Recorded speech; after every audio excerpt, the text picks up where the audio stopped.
Hello students, ये है CBSE board exam class 10th maths set 2। QP code है इसका 342। तो आज हम इसका सेक्शन ए सॉल्व करेंगे। देखिए आपके पास आता है first question, if sine theta is equals to 1 then the value of 1/2 sine theta by 2 is. So student sine theta is equals to 1 है। साइन के टेबल पे अगर आप देखें तो 1 कब आता है 90 पे, थीटा की वैल्यू 90 हो जाती है। साइन 90/2 आपके पास साइन 45 आ गया विच इज 1/√2। तो ये आ जाता है 1/2। इसे मल्टीप्लाई करेंगे 1/2√2 आ जाएगा। तो इसका आंसर क्या है आपका ए पार्ट। सेकेंड है आपके पास ratio of the total surface area of solid hemisphere to the square of its radius. आपने लेना है इसके अंदर total surface area of solid hemisphere which is equals to 3πr² upon r²। तो ये देखिए total surface area of hemisphere upon square of radius 3πr² upon r² cancel out हो जाएगा। तो आपके पास आंसर आएगा 3π/1। तो यहाँ पर आपका आंसर है C part. Now next is in the given.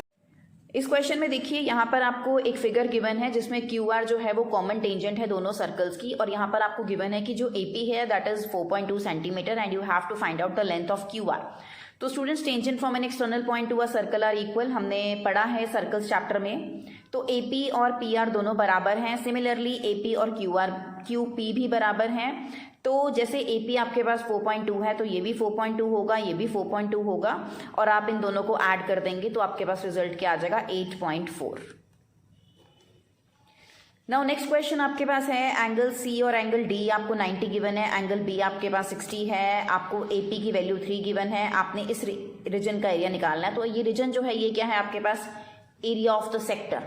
Sector का फॉर्मूला θ/360πr²। तो बच्चे इसके लिए आपको क्या चाहिए, एंगल चाहिए। ये आपके पास 90 है, ये आपके पास 90 है, ये आपके पास 60 है। 90 90 180, 180 प्लस 60 आपके पास आता है 240। चारों एंगल्स का सम जो है दैट इज इक्वल्स टू 360। तो आपके पास इस वाले एंगल की वैल्यू क्या आ जाएगी 120 डिग्री। इसकी आपके पास क्या आ जाएगी 120 डिग्री, और आप इस पे फॉर्मूला लगाएंगे θ/360 इंटू πr²। तो जब आप इस पे फॉर्मूला लगाएंगे θ/360 इंटू πr², आर आपके पास 3 है, 3 स्क्वायर हो जाएगा। 120/360 कैंसिल आउट हो जाएंगे, यहाँ पे 3 आएगा, 3 से 3 कैंसिल आउट करेंगे, आपके पास रिजल्ट आ जाएगा 3π centimetre square, that is a part. Now next question is if the mean of 6 7 p 8 q 14 is 9 then. बच्चे क्या करना है, इसमें आपको मीन गिवन है 9, आपने क्या करना है sum of observations upon number of observations. Sum क्या करेंगे 6 + 7 + p + 8 + q + 14 divided by 6 is equals to आपके पास क्या आ जाएगा 9 आ जाएगा। जब आप इन्हें ऐड करेंगे तो आपके पास रिजल्ट आएगा 35 + p + q is equals to 54, 6 9 54, p + q is equals to 54 - 35। तो p + q की वैल्यू आपके पास क्या आ जाएगी 19। तो इसका करेक्ट आंसर है B part. Next is question number 6.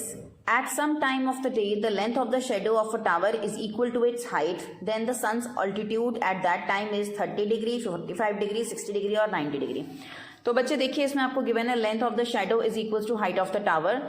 So A B is equals to B C. आप tan थीटा अप्लाई करेंगे A B upon B C, x और एक्स क्योंकि दोनों की वैल्यू सेम गिवन है तो 1 आ जाएगा। tan के टेबल में 1 की वैल्यू कब आती है tan 45 पे, तो थीटा की वैल्यू आपके पास क्या आ जाएगी 45 degree. Now next is question number 7. If an arc subtends an angle of 90 degree at the center of a circle, then the ratio of its length to the circumference of the circle is। बच्चे इसमें हमने length of an arc और circumference of the circle की ratio लेनी है। तो length of an arc का formula हमारे पास क्या होता है θ/360 इंटू 2πr, सर्कमफ्रेंस हमारे पास है 2πr, दोनों टर्म्स कैंसिल आउट हो जाएंगी। और यहाँ पर आपको ऑलरेडी गिवन है कि जो एंगल है that is 90 degree. So θ is equals to 90, 90/360 1/4। तो इसका करेक्ट आंसर आपके पास क्या हो जाएगा B part. Now next question is if ax plus by is equals to a square minus b square and bx plus ay is equals to 0 then find the value of x plus y। तो बच्चे इस question को हमने क्या करना है, इनको हम एलिमिनेशन मेथड से या सब्स्टिट्यूशन मेथड से सॉल्व करेंगे, x और y की वैल्यू निकालेंगे, बाद में उसे x plus y करके आंसर लिख देंगे। तो ये देखिए ये आपके पास है, जब हम इसमें एलिमिनेशन मेथड लगाएंगे तो सॉल्व करने के बाद आपके पास y की वैल्यू जो है वो -b आ जाएगी, और जब आप सॉल्व करेंगे तो आपके पास y की वैल्यू -b आ जाएगी, x की वैल्यू आपके पास a आ जाएगी, x + y की वैल्यू हो जाएगी a + -b which is equals to a - B. तो इसका स्टूडेंट्स करेक्ट आंसर आएगा सी पार्ट। अभी आपके पास नेक्स्ट क्वेश्चन आता है, क्वेश्चन नंबर 9। इसमें ए बी और ए सी आपको टेंजेंट्स गिवन है और ये वाला एंगल जो है angle A B C is 42 degree. आपने इसके अंदर बी ए सी ये वाला एंगल फाइंड आउट करना है। तो बच्चे ये सर्कल चैप्टर का क्वेश्चन है। तो इसमें क्या है, tangents from an external point to a circle are equal. अगर ये 42 डिग्री है तो जब साइड्स इक्वल होती हैं तो उनके सामने वाला एंगल भी क्या होता है, इक्वल होता है। तो ये 42 डिग्री आ जाएगा। तो अब आप इस पे एंगल सम प्रॉपर्टी लगाएंगे, angle B A C plus angle A B C plus angle A C B is equals to 180 degree. जब आप इसे सॉल्व करेंगे तो आपके पास एंगल बी ए सी की वैल्यू आएगी 96 डिग्री। तो देखिए इसमें आपका ए पार्ट जो है वो आपका करेक्ट आंसर है। Now is question number 10, if the discriminant of the quadratic equation this is 16 then find the value of C. तो बच्चे कुछ नहीं है, इसमें आप डिस्क्रिमिनेंट का फॉर्मूला लगाएंगे which is equals to B square minus 4ac। तो जब आप इसे सॉल्व करेंगे B square minus 4ac is equals to 16 रख के तो आपके पास सी की वैल्यू आ जाएगी -1। तो इसमें करेक्ट आंसर क्या होगा, C part which is equals to -1। Next is question number 11. The fourth vertex D of the parallelogram ABCD whose three vertices are A, B and C are given. आपने इसमें fourth vertex को find out करना है। तो देखिए A, B. In this question, students, ABCD is a parallelogram in which A, B and C are given and D you have to find out. तो इसमें हम क्या करेंगे, AC का मिड पॉइंट लेंगे, BD का मिड पॉइंट लेंगे, उसके बाद दोनों के ऑर्डिनेट्स और दोनों के एब्सिसा को हम इक्वेट कर देंगे। तो आपके पास रिजल्ट आएगा 0 and -1। So in this case B part is your answer, 0 and -1. Now next question is, two dice are tossed simultaneously. The probability of getting odd numbers on both the dice is. तो सबसे पहले हम इसके लिए sample space बनाएंगे। देखिए ये आएगा आपके पास, जब आप 2 डाइस को थ्रो करेंगे तो क्या प्रोबेबिलिटी हो सकती है। आपने पूरा इसका सैम्पल स्पेस बनाया जिसमें 36 आउटकम्स आते हैं, उसमें आपको ये निकालना है कि probability of getting an odd number. तो दोनों में ऑड नंबर जैसे कि 1 1 1 3 1 5 3 1 3 3 3 5 5 1 5 3 5 5, तो ये 9 आउटकम्स आते हैं। टोटल आपके पास 36 आउटकम्स हैं। तो इसकी प्रोबेबिलिटी क्या आएगी आपके पास, 9/36। So D part is your correct answer. Next is question number 13. Two lines are given to be parallel. The equation of one of these lines is 5x minus 3y is equals to 2. The equation of the second line can be, देखिए अब आपको इसको 4 options आपको already इस question में given है, लेकिन क्या क्राइटेरिया होता है पैरेलल लाइंस के लिए, a1/a2 b1/b2 is not equals to c1/c2। तो यहाँ पर आपका डी पार्ट जो है वो इसको सेटिस्फाई करेगा, -15x + 9y is equals to 5। देखिए इसमें a1 a2 b1 b2 equal आ रहा है, लेकिन c1 c2 जो है वो इक्वल नहीं आ रहा। So D part is your correct answer. Now next question is, in triangle ABC, DE is parallel to BC. In this case, AD is given which is equals to 4, AB is 9. It means BD की value आपके पास क्या हो जाएगी, 9 - 4 which is equals to 5. And AC आपको given है पूरा 13.5, आपको EC की वैल्यू निकालनी है। तो बच्चे इसमें हम क्या करते हैं, AE को हम x एज्यूम करते हैं, तो EC हमारे पास आ जाएगा 13.5 - x, और हम इस पे इसके आगे जब आपको लाइंस पैरेलल हैं तो हम इस पे BPT अप्लाई कर देंगे। देखिए AD/DB is equals to AE/EC। आपने सारी वैल्यूज पुट कर दी, आपने इसे सॉल्व किया तो आपके पास क्रॉस मल्टीप्लाई करके x की वैल्यू आती है 6। सो इन दिस केस AE आपके पास 6 आ जाएगा, EC की वैल्यू आपके पास 13.5 - 6 आ जाएगी which is equals to 7.5। So EC is equals to 7.5। So the correct answer is B part. Next question is question number 15. From the letter of the word mobile, a letter is selected at random. The probability that the selected letter is a vowel. तो students इसमें vowel कितने हैं, O आपके पास vowel है, I है और E है, और टोटल डिजिट्स कितने हैं आपके पास, टोटल अल्फाबेट्स कितने हैं इसके अंदर आपके पास 1 2 3 4 5 and 6। तो प्रोबेबिलिटी क्या हो जाएगी इसकी 3/6 विच इज इक्वल्स टू 1/2।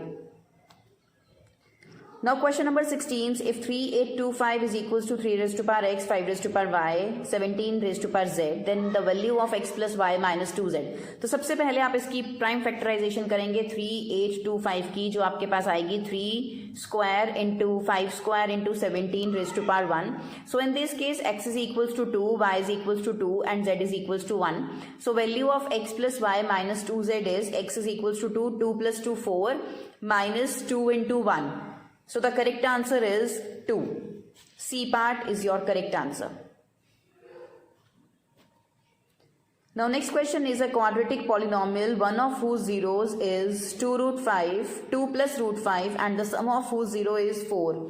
तो स्टूडेंट्स देखिए, जब आपके पास एक 0 2 प्लस रूट 5 होगा, अगर आप दूसरे को अल्फा एज्यूम करें तो दोनों को ऐड करके आपके पास किसके इक्वल आएगा? 4 के इक्वल आएगा. देखिए क्वेश्चन, तो अल्फा की वैल्यू आपके पास आ जाएगी 4 माइनस 2 प्लस, इसके बाद आप इस इक्वेशन में इसको पुट कर देंगे x square minus sum into x plus product. यहां पर आएंगे सम ऑफ जीरोज, यहां पर आएंगे प्रोडक्ट ऑफ जीरोज, तो आपके पास रिजल्ट आएगा x square minus 4x minus 1. So in this case B part is your correct answer. Now next question is, if the first three terms of the AP are 3p minus 1, 3p plus 5 and 5p plus 1 respectively, then the value of p is, ये आपके पास जो terms हैं वो AP में हैं, तो A1, A2, A3, A2 minus A1 is equals to A3 minus A2. Second term में से फर्स्ट टर्म को माइनस करेंगे, यहाँ पर आप थर्ड में से सेकेंड को माइनस करेंगे, ये 3p माइनस 3p 0 हो जाएगा, यहाँ पे 5p माइनस 3p 2p हो जाएगा, और सॉल्व करके इसका आंसर आपके पास आएगा p is equals to 5. So D part is your correct answer. Next question is question number 19. If the circumference of the circle is 176 centimeter, then its radius is 28 centimeter. तो students आपने क्या करना है, 2 पाई are का formula लगाना है, radius को 28 put करना है और आपने सॉल्व करके देखना है कि आपके पास 176 आ रहा है. हाँ जी आ रहा है, तो इसमें असर्शन जो है वो करेक्ट है आपका.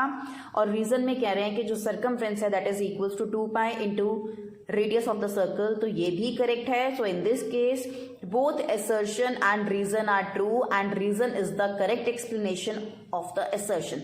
So इसका आंसर आएगा A part. Now next is midpoint of the line segment divides the line segment in the ratio 1:1. तो assertion इसका correct है. The ratio in which the point this minus 3k divides the line segment joining the points minus 5 4 and minus 2 3 is 1:2. तो ये हम solve करके देखते हैं. देखिए स्टूडेंट्स, सॉल्व करके आपने क्या किया, इसको m और n की रेशियो ले ली. सॉल्व करने के बाद आपके पास जो रेशियो आ रही है दैट इज 2:1 और यहाँ पर हमें रीजन में दिया हुआ है 1:2. तो स्टूडेंट्स इसका असर्शन करेक्ट है और इसका रीजन जो है वो क्या है, फॉल्स है. तो इस पे आएगा आपका सी पार्ट.